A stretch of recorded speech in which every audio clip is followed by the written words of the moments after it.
ಯಾವುದೇ ಕಾರಣಕ್ಕೂ ಕಾವೇರಿ ನಿಯಂತ್ರಣ ಸಮಿತಿಯ ತೀರ್ಪನ್ನು ರಾಜ್ಯ ಸರ್ಕಾರ ಒಪ್ಕೋಬಾರ್ದು.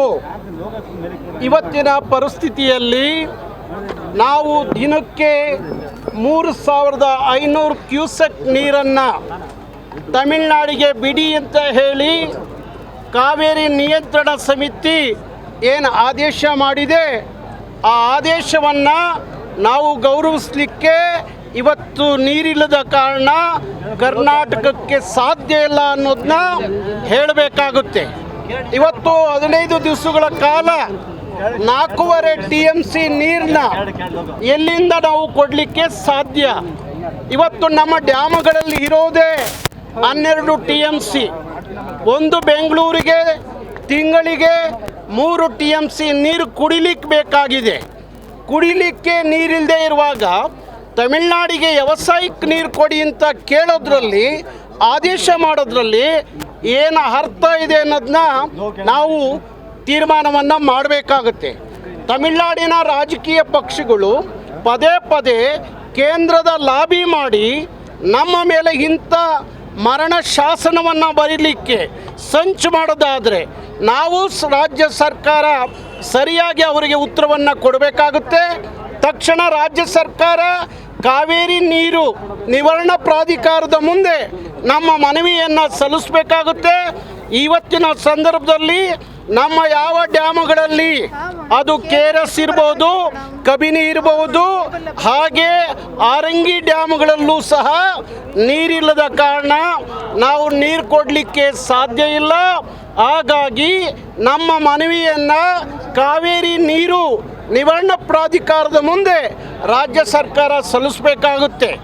ಅದನ್ನು ಹೊರತುಪಡಿಸಿ ರಾಜ್ಯ ಸರ್ಕಾರ ಕರ್ನಾಟಕದ ರೈತರ ಹಿತವನ್ನು ಬಲಿ ಕೊಟ್ಟು ನಿಮ್ಮ ರಾಜಕಾರಣಕ್ಕಾಗಿ ಇವತ್ತು ಈ ನಾಡಿನ ರೈತರನ್ನ ನೀವು ಬಲಿ ಕೊಟ್ಟು ನೀರು ಬಿಟ್ಟಿದ್ದೆ. ಆದರೆ 91ರಲ್ಲಿ ಇಡೀ ಕರ್ನಾಟಕದ ಜನ ಹೇಗೆ ಭುಗಿಲೆದ್ರಲ್ಲ ಹಾಗೆ ಭುಗಿಲೆ ಹೇಳಬೇಕಾಗತ್ತೆ.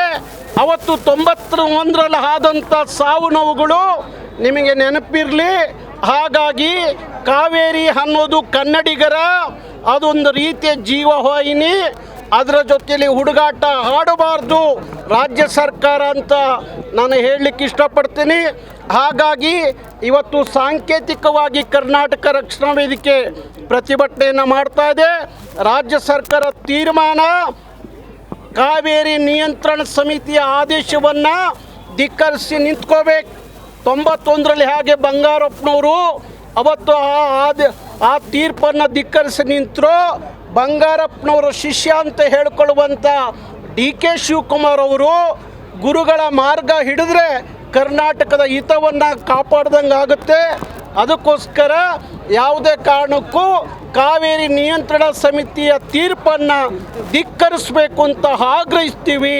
ಅದನ್ನು ಮೀರಿ ನೀರು ಬಿಟ್ಟರೆ ಇಡೀ ಕರ್ನಾಟಕದಲ್ಲಿ ಕರ್ನಾಟಕ ರಕ್ಷಣಾ ವೇದಿಕೆ ಭುಗಿಲೆ ಹೇಳುತ್ತೆ. ಆಗುವ ಅನಾಹುತಕ್ಕೆ ಸರ್ಕಾರವೇ ಹೊಣೆಯನ್ನು ಹೊರಬೇಕಾಗುತ್ತೆ. ಕರ್ನಾಟಕ ಬಂದ್ಗೆ ಒಂದಿಷ್ಟು ಸಂಘಟನೆಗಳು ಕೂಡ ರೆಡಿ ಆಗ್ತಾ ಇದ್ದಾವೆ. ತಮ್ಮ ಉದ್ದೇಶ ಏನು ಸರ್? ಕರ್ನಾಟಕದ ಬಂದಿನ ವಿಚಾರದಲ್ಲಿ ನನಗೆ ನಂಬಿಕೆ ಇಲ್ಲ. ಪದೇ ಪದೇ ಕರ್ನಾಟಕ ಬಂದ್ ಅಂತ ಹೇಳಿ ಅಲ್ಲೆಲ್ಲೋ ಮಾತಾಡಿ ಮನೆ ಸೇರ್ಕೊಂಡ್ಬಿಟ್ರೆ ಕರ್ನಾಟಕ ಬಂದ್ ಆಗಲ್ಲ. ಹಾಗಾಗಿ ಪ್ರತಿಭಟನೆಗೆ ಅನೇಕ ಮಾರ್ಗಗಳಿದ್ದಾವೆ.